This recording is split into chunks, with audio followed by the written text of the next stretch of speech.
Hi everyone, I would wave, but I've got something in my hand. Subject of today. For those of you that have been following my social media, you have seen that I have got a digital dash in the car. So this is a long awaited episode, I guess, where I'm going to show you how I went from this with my standard dials, or fairly standard dials, the butchered dials that I had to break to get it to work with the standard 1UZ ECU, to a digital dash which should look something like this.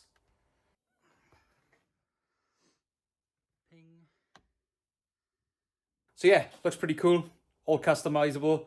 Long awaited episode. Let's get into how I done it. This has taken me about 6-8 months to get it sorted, but I think the results look pretty good. So we're in the boot where I've got my old dash. So this old dash here, I can't remember if I actually showed how I done it last time.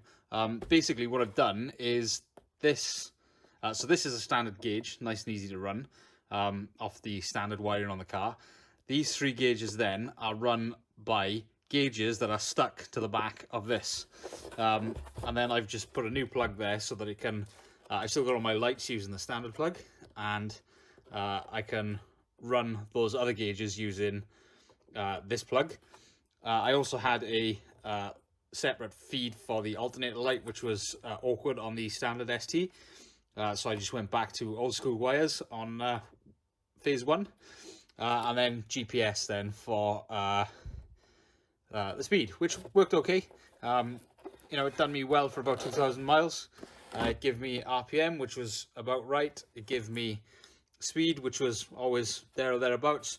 Only thing is, it looked a bit janky with the only half size screen there. Is it worth me opening up to have a look at this? Probably not. Sorry, GPS is there. That was a shift light that I never used. But yeah, GPS went in there. And you can also see a lot of other wiring gubbins that went on as well. But I'm not using that anymore, because now that I've got a standalone ECU, I can basically customize all of this. So to customize it, what I've done is I've taken a the front binnacle, so just this part of the clocks, and I've cut them down a little bit and kept the light bits on the back. I've also cut out the sort of you can see them here, so these bits here, cut them out, so it gives me a nice big sort of area to use. And when you look at it, there, then that's a fairly reasonable size for a screen. So this is a 12.3-inch screen, I think. It's not that cheap, but it's pretty good. It's HD, 1080p, whatever. It's a pretty reasonable size screen. It's just got one plug in the back, and that just so happens to be about the distance from there to there. So this binnacle covers all the screen, edge to edge basically, and mostly top to bottom as well. So to fit this screen behind the binnacle, because remember, I want to keep everything as standard as possible. There you go, kind of gives you an idea. I had to make something up, and this is the monstrosity that I've made. So take it out into the light. This is a 3D printed I don't know what to call it, binnacle holder, screen holder, binnacle screen holder. Let's go with that.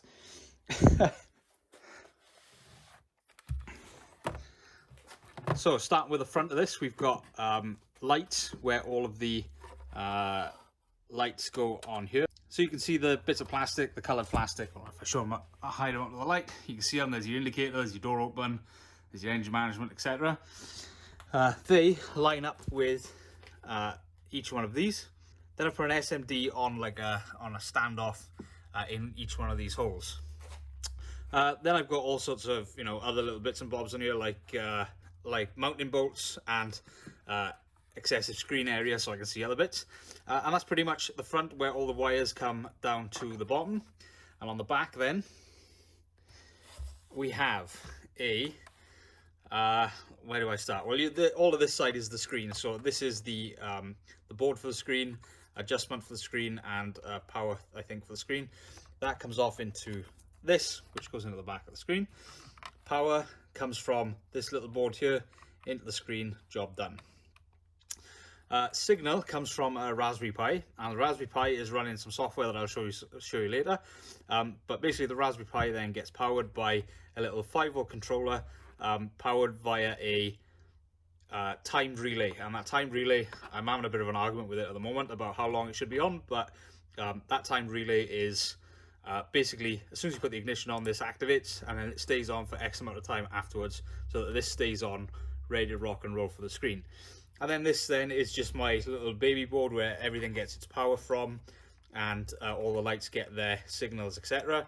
And that is a standard Ford Focus plug, which I've rewired on the car to just be able to plug and play all of this in. So the screen lives inside there. The binnacle fits on top of there, and all the lights are behind each one of the required holes. So first things first, how did I get this? This has been a lot of work to get done, and I've been through multiple, well, it's a trial and error thing, but I've been through multiples of these. I'll go and show you the bin now, where I've got different ways of printing it, different holes, different bits here, there, and everywhere.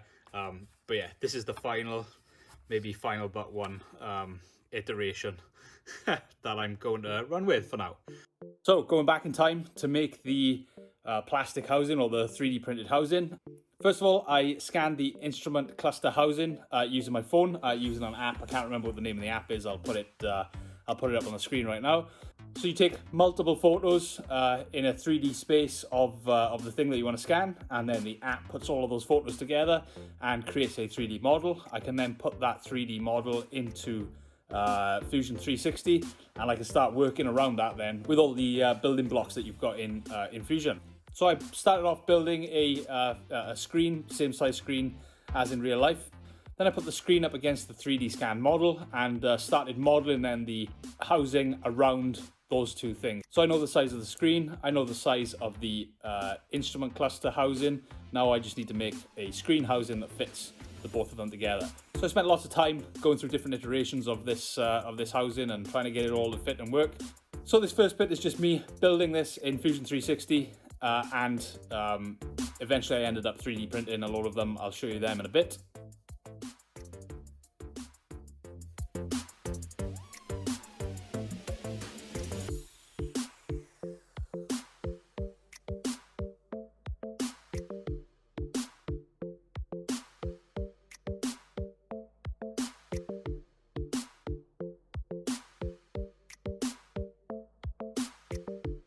Then I moved on to the software of everything, where I tried, wiring everything up, putting the software on the Raspberry Pi.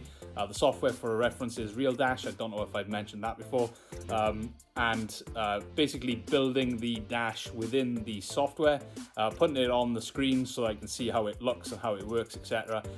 And getting it to work inside a sort of fake car that I made out of the garage. So basically set the dash up, set everything up as if he was in the car, give it 12 volts, see what it looks like, see how it reacts, etc, etc. So all of this over the last couple of months is basically what I've been doing, building, wiring and configuring all the software, all the hardware that is required to make this thing work when I just plug it straight into the car. Right, we're indoors now, just so I can show you my bag of shame. So in here we have 1, 2, 3,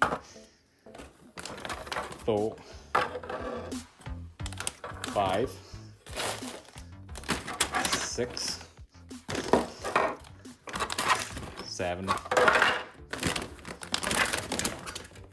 8,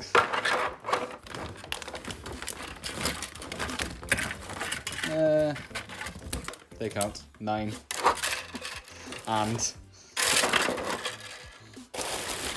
a bag of bits, a bag of broken ones, 10, 11,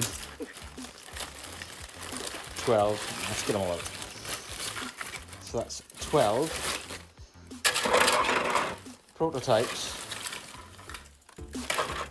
and or failures. So the joy of 3D printing is you can quickly change things.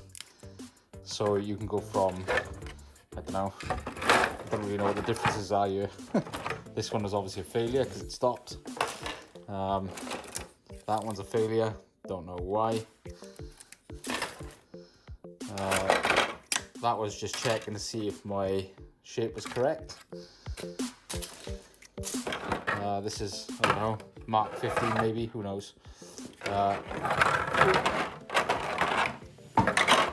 This was one that got quite far because I put the nutserts in there. I think actually this was the first one I was going to go with and I ended up breaking it. But yeah, there was nutserts in these.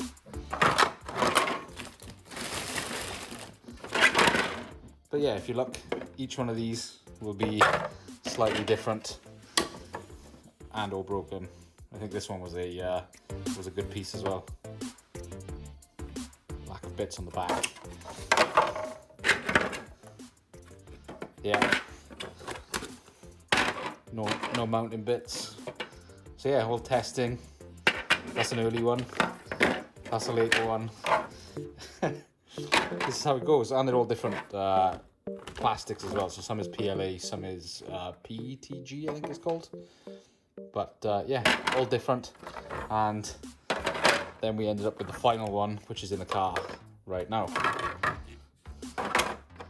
So laying them all out here, which I think I've done in the correct order, and minus the failures which are back in the bag, even though one of them is a failure, or two of them are failures, this one and this one.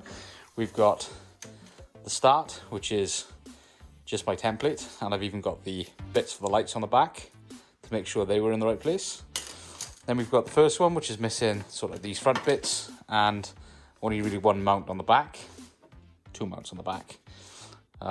Then we moved on to little changes like having this run around the edge so I can have cables in. More mounts on the back, these ones. Some of them might have had nutserts in them. Then I moved on to having standoffs so that we could put the binnacle on, and again this one still got the nutserts in. So this one was probably a prototype that went a long way. Then we've got this one. This has got bigger mounts for the lights on them. Something obviously went wrong with this. Never put the nutserts in. This one has got a slightly different curve to it. Notice that one has a curve, and this one doesn't, which probably means this one comes before this one. I must have made a mistake and made the standoff shorter on this one, or yeah, actually it would make sense. It goes like that, then that with the curved edges, and yeah, not much change on the back. Then this one I think failed, but I tried to put some acetone on the plastic to see if it would work. This one then was the one that I was going to go with, but something happened. I think I broke it somehow getting the screen out, so I had to make a new one. This one was going to be the final one with some holes in the top here so we could see the top of the screen, but it failed right there, which was a real pain. And then obviously the final one was the one that I printed that is in the car. Right, I know this is a bit janky and cowboy, but I got my 12 volt power supply. I've got dash in, and I can put power to it. And we had life, and now this should boot up. There we go. Ignore the scratches on the screen. I'm gonna get a new one. And obviously the boot up time needs some sorting, but I will get to that. Let's zoom out a bit.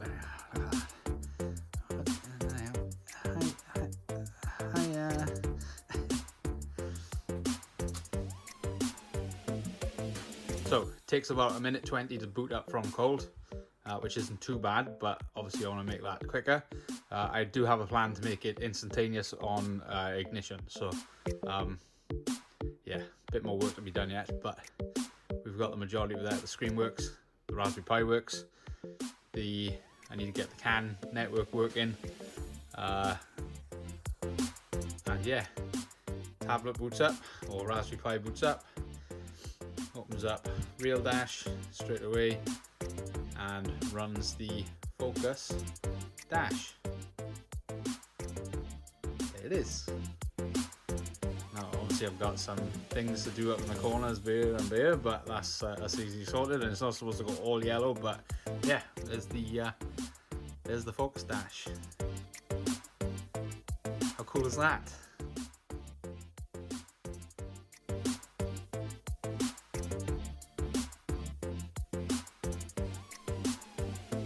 So the screen should just slide in here now.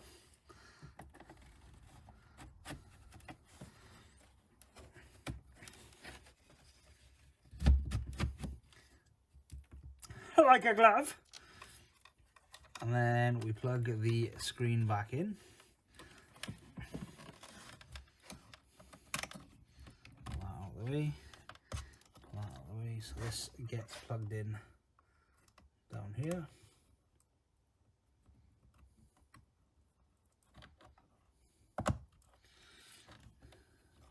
HDMI plugged in, power gets plugged in, and then there's your screen inside. And then the idea is this just sits on top, and that fits in the car. So there's your new digital dash. Right, excuse the mess. I'm chasing down a battery drain. However, this is the way it goes in. So I've got my base screen. It should fit in there like that. Now I did have to cut a bit of the dash away, but nothing structural. It's all just plastic bits that's been cut out of the way. And if I put this in here, oh, I'm gonna get this up and plugged in somehow. I'll put my hand on there perhaps. So this should go in there. Plug the dash in, and then this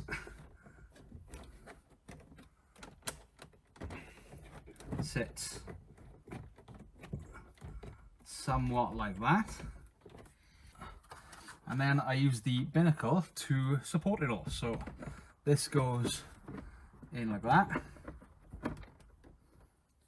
Two Allen screws hold the front like this.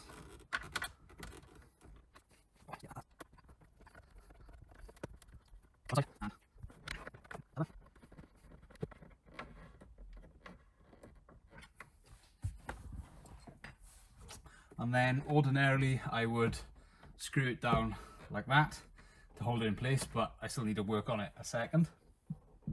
So it's just going to stay like that. But yeah, this then fits across the top. And you'd never know unless I showed you. So that was the big effort over the last couple of months to get the dash looking as if it was OEM, but with the modern touch of a digital screen. I might as well put the battery on now and boot it up so you can see what it looks like. So you're gonna have to bear with me because I'm in the I'm in there. But if I press the on button and wait for the screen to come on, this generally takes about a minute for it to boot up, so it'll start booting up into Lineage OS, which is what is running on the Raspberry Pi. And hopefully, ignore the indicators, that's the alarm going bananas a minute. But when this boots up, we can it'll boot straight up into the software which I'm using, which is called RealDash. And within RealDash, I have built my own dashboard then, I guess, to look like the standard Focus. So I can boot it up. It's basically a tablet now. I put a fancy picture on it. It looks pretty good, actually. It's the first time I've seen that. Me likey.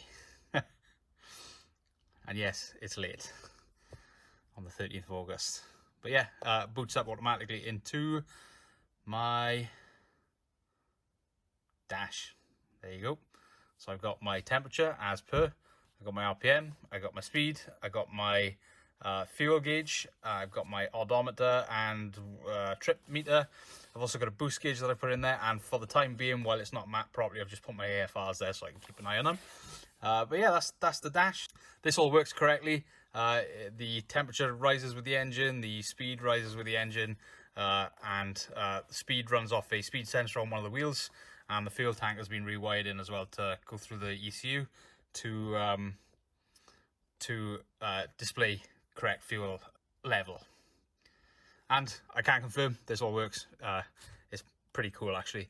And this is all customizable, so if I wanted to change the dash to something a bit more modern at some point, I can. Just means designing a little bit of it. I have got a dark mode as well, so this is quite bright in at night. But if I turn the keyboard on and just press that way, there you go. There's my dark mode. Bit like POV spec Focus, just to stop the amount of light coming at you when there's no light outside. But yeah, that's pretty good, and it seems to be working pretty well. So yeah, let me sort this alarm out and put everything back, and I'll show you it working with the engine proper.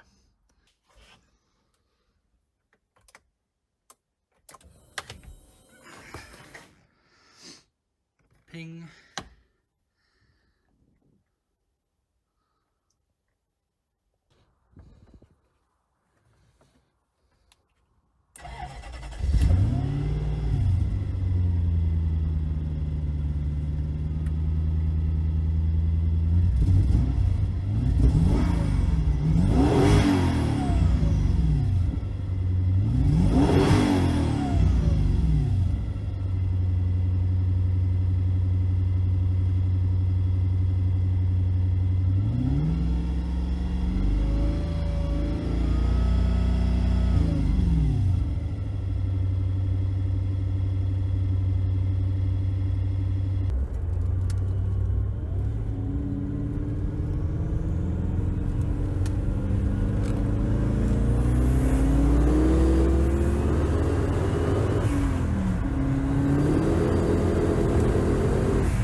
So that was a very poorly filmed video by my 15-year-old. Obviously, you can't hold the camera properly while I'm driving, but it gives you a good idea of what it looks like. It all works. It's all pretty responsive, and even though it goes via Bluetooth from the ECU at the moment, it's still it's more than responsive enough for my needs. So yeah, as you can see, it works well. I'll try and get some better videos of it in the future so you can actually see it working as per once I've settled everything down and got everything working properly. All of the gauges are working, all the lights are working. There's a few minor issues with them, but yeah, like I said, in the future I'll get some better videos of that so you can see it all working properly. Possibly when it goes on the dyno very shortly. So all that's left now is to go to the fuel station, put some fuel in it and see if the fuel gauge works, moves up and down. We already know the temperature works, the speedo, the RPM, so that's all good. Just need to check the fuel now to make sure that it goes up and down. Test the fuel gauge, putting fuel in. Fuel is going in. Fuel gauge is not moving. Hopefully that springs into life. Gotta turn the ignition on. There it goes. See if I can zoom in. See if I can zoom in. There you go. It's filling up.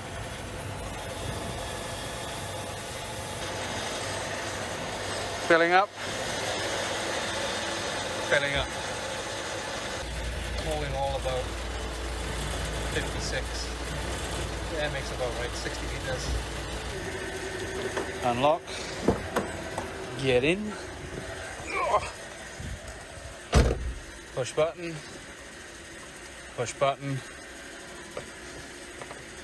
And we have the dash. Foot on the brake. Push button again. And hopefully it starts.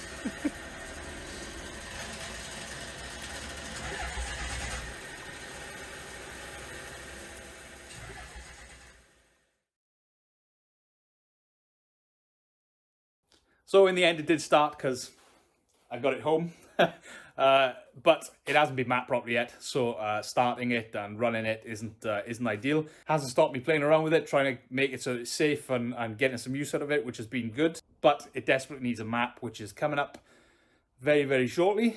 But yeah, got it started, got it home. As you can see, the fuel gauge works as well, so that's all good. And that's my digital dash. I haven't shown you everything that I wanted to in this video because I haven't filmed it, but this has been over a long period of time where I've done little bits and bobs over the last pretty much 12 months. And some things, it's a lot of trial and error, like printing off all of those housings, for example, and trying different screens in the software. All takes some time, all takes some effort, rewiring everything a couple of times. Sometimes it's just not worth getting the camera out, and unfortunately the content takes a hit for that. But you get to see the sort of final product, which I think you'll agree is pretty cool. I really like it anyway. I think it's one of the better things about the car. Even the better half likes it. She likes showing it off to everybody as well. So I guess even if she's interested, then it's pretty cool. Anyway, if you liked it, give the video a like, subscribe to the channel. Let me know what you think about it in the comments. And next week, I think it's just a catch-up video next week. And then after that, we're getting close to going on to the dyno, so we'll actually get a proper power figure from this. Anyway, thanks for watching. See you guys next time. Ciao.